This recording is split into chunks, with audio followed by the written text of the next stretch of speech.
दुनिया के सबसे पावरफुल देश के लीडर को अचानक इंडिया के इलेक्शन सिस्टम की याद क्यों आ गई?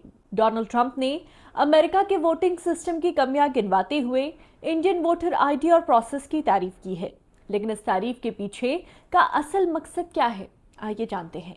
दरअसल ट्रंप अमेरिका में सेव अमेरिका एक्ट नाम का एक नया बिल पास करवाना चाहते हैं।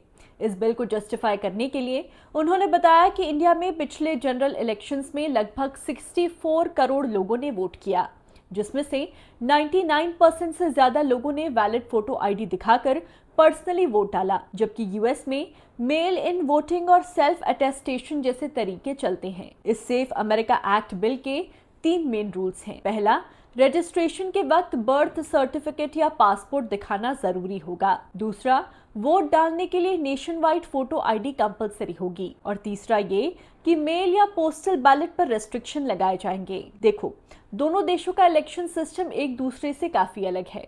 इंडिया में इलेक्शंस में इलेक्ट्रॉनिक वोटिंग मशीन्स का इस्तेमाल होता है। पोलिंग बूथ हर वोटर के 2 किलोमीटर के दायरे में लगाया जाता है, जबकि यूएस में वोटर्स को थोड़ी फ्लेक्सिबिलिटी ज्यादा है। वोटर्स पोलिंग बूथ पर जा सकते हैं या फिर मेल इन बैलेट से वोट दे सकते हैं या अर्ली वोटिंग भी कर सकते हैं। यूएस में फेडरल इलेक्शन कमीशन और इलेक्शन असिस्टेंट कमीशन जैसी बॉडीज हैं, लेकिन उनका काम ज्यादातर कैंपेन फाइनेंस रेगुलेट करना है, जबकि इंडिया में इलेक्शन कमीशन ऑफ इंडिया है, जो election schedule, voting methods, counting और सिक्योरिटी फोर्सेस के डिप्लॉयमेंट को खुद कंट्रोल करती है। इंडिया में इलेक्टर्स फोटो आइडेंटिटी कार्ड एक यूनिफॉर्म आईडी है। रजिस्ट्रेशन के लिए वोटर सर्विस पोर्टल पर ऑनलाइन अप्लाई कर सकते हैं। यूएस में कोई सेंट्रल वोटर आईडी सिस्टम नहीं होता।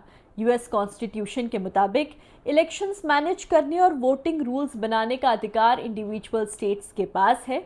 इस वजह से हर स्टेट के अपने अलग कानून होते हैं। तो फिर इस बिल पर इतनी चर्चा क्यों है? रिपब्लिकन्स का कहना है कि इससे इलीगल वोटिंग रुकेगी और इलेक्शन सिक्योर होंगे, जबकि डेमोक्रेट्स का कहना है कि यूएस में नॉन सिटीजन वोटिंग पहले से इलीगल है और इतने स्ट्रिक्ट रूल से माइनॉरिटी और गरीब वोटर्स के लिए वोट डालना मुश्किल हो जाएगा। वैसे ट्रंप इस बिल के जरिए अपने इलेक्शन इंटीग्रिटी के वादे को पूरा करना चाहते हैं, लेकिन फिलहाल इस बिल को यूएस सीनेट में पास होने के लिए जरूरी सपोर्ट नहीं मिल पा रहा है।